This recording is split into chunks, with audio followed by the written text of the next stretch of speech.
Beaucoup de gens voient Dieu uniquement comme un Père aimant et miséricordieux, toujours prêt à pardonner les erreurs de ses enfants, leur offrant ainsi une deuxième chance.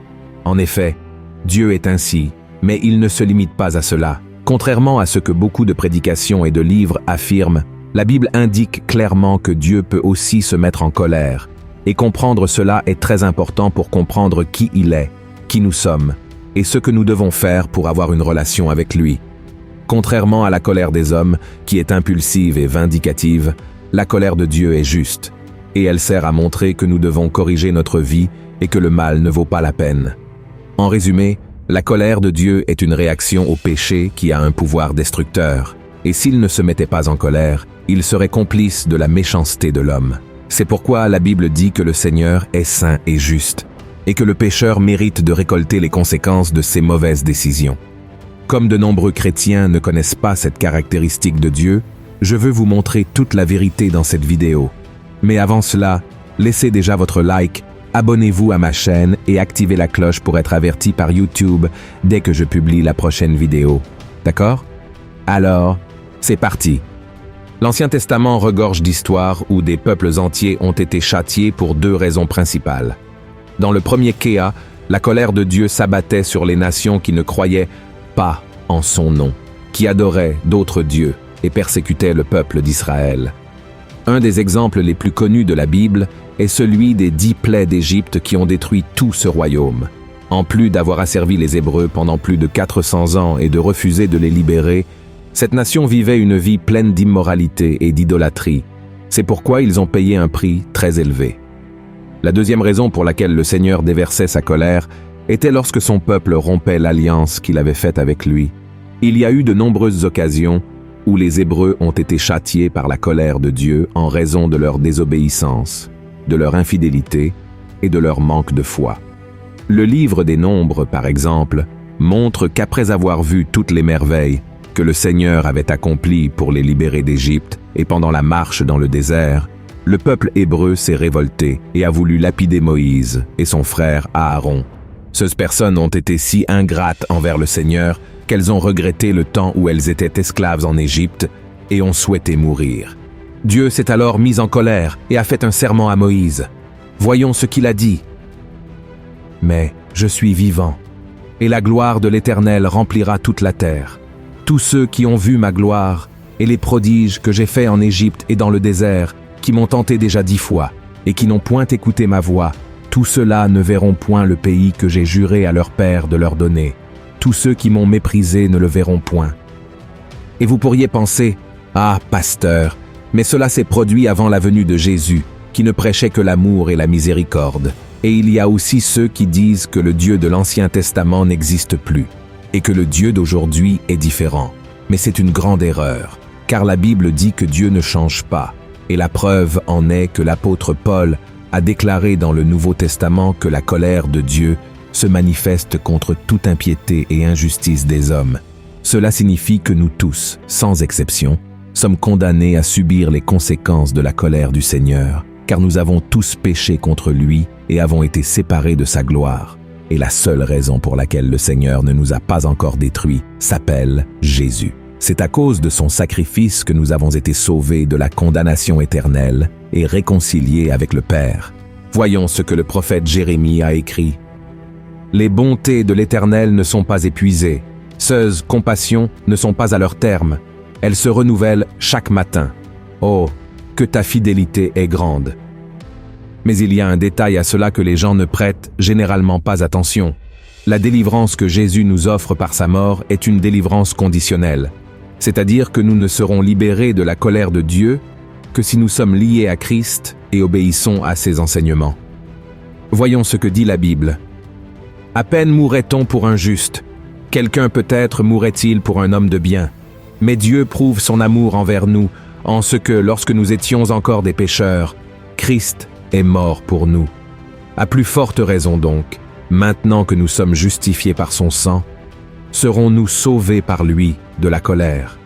Car si, lorsque nous étions ennemis, nous avons été réconciliés avec Dieu par la mort de son Fils, à plus forte raison, étant réconciliés, serons-nous sauvés par sa vie. En d'autres termes, en ce moment même, Dieu est en colère contre tout ce qui se passe dans le monde, et la fureur de sa colère, qui est pire que toute autre sentence, ne nous détruit pas complètement grâce à la grâce de Jésus. Mais alors, que se passe-t-il pour ceux qui n'acceptent pas Jésus comme leur sauveur et ne suivent pas sa parole? Que se passe-t-il pour ceux qui, même s'ils ont été avertis, continuent de nier la grâce que Dieu leur offre? Ils ont préféré tourner le dos au Père et par conséquent, ils subiront les conséquences de leur choix. Et la Bible nous montre que le jugement de Dieu sur ces personnes peut être infligé de diverses manières, dans l'espoir qu'elles se détournent de leur mauvaise voie. Il peut permettre des pertes, des maladies, des phénomènes naturels et tout, ce qui se passe actuellement dans le monde.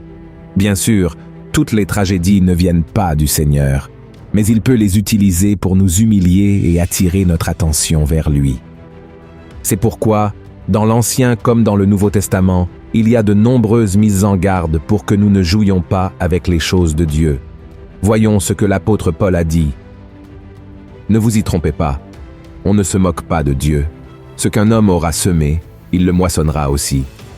Celui qui sème pour sa chair moissonnera de la chair la corruption, mais celui qui sème pour l'esprit moissonnera de l'esprit la vie éternelle. C'est pourquoi, mes chers frères et sœurs, nous devons comprendre que Dieu se met en colère contre ceux qui avaient une relation avec lui, mais qui se sont écartés et ont décidé de rester dans les péchés dont ils avaient été libérés auparavant. Voyons ce qui est écrit dans Hébreux, chapitre 10. Celui qui a violé la loi de Moïse meurt sans miséricorde, sur la déposition de 2 ou de 3 témoins. De quel pire châtiment pensez-vous que sera jugé digne celui qui aura foulé aux pieds le Fils de Dieu, qui aura tenu pour profane le sang de l'alliance par lequel il a été sanctifié et qui aura outragé l'Esprit de la grâce? Car nous connaissons celui qui a dit « À moi la vengeance, à moi la rétribution ».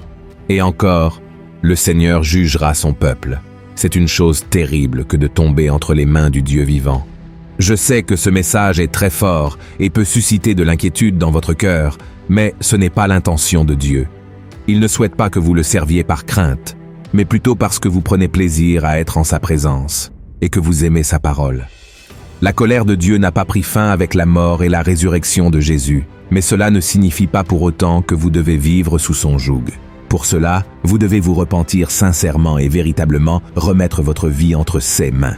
Et bien sûr, à un moment donné, vous et moi échouerons et déplairons au Seigneur, car nous sommes des êtres humains et nous commettons des erreurs même lorsque nous avons l'intention de faire le bien, n'est-ce pas? L'apôtre Paul lui-même a dit « Malheur à moi, car je suis un misérable pécheur. Le bien que je veux faire, je ne le fais pas, mais le mal que je ne veux pas faire, je le fais toujours. » Alors, sachez une chose, nous n'atteindrons la perfection que lorsque nous recevrons la vie éternelle aux côtés de Dieu. Mais jusqu'à ce jour, nous devons lutter contre notre chair, chercher à faire ce qui est juste, et lorsque nous péchons, nous devons reconnaître l'erreur, nous repentir et faire de notre mieux pour ne pas retomber dans le péché. Et surtout, je veux que vous sachiez que Dieu est bon. Dieu est miséricordieux. Il connaît notre cœur et reconnaît nos efforts dans la lutte contre le péché. Ainsi, si vous cherchez à lui plaire en tout temps, il prendra soin de vous et vous fortifiera. Dieu est toujours juste, il n'agit jamais de manière déshonorante, et il rend à chacun selon ce qu'il mérite. Dieu est le juge qui ne commet aucune erreur, et il châtie ceux qui pêchent, mais il pardonne à ceux qui se repentent.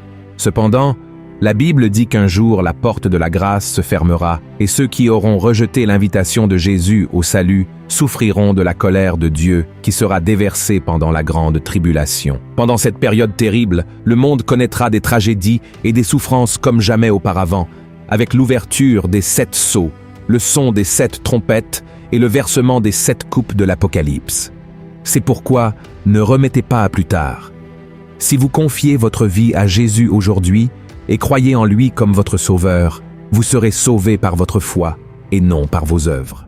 Lorsque vous quitterez cette terre, une place vous sera réservée dans l'éternité avec Dieu. Amen. Si vous dites oui à Jésus, vous commencerez à vivre la plénitude de son amour. Mais si vous dites non, cela pourrait être le pire choix de votre vie. Jésus vous appelle. Alors, répondez à son appel. Il vous aime. Si vous avez aimé ce message, partagez-le avec vos amis et abonnez-vous à ma chaîne. Que Dieu vous bénisse.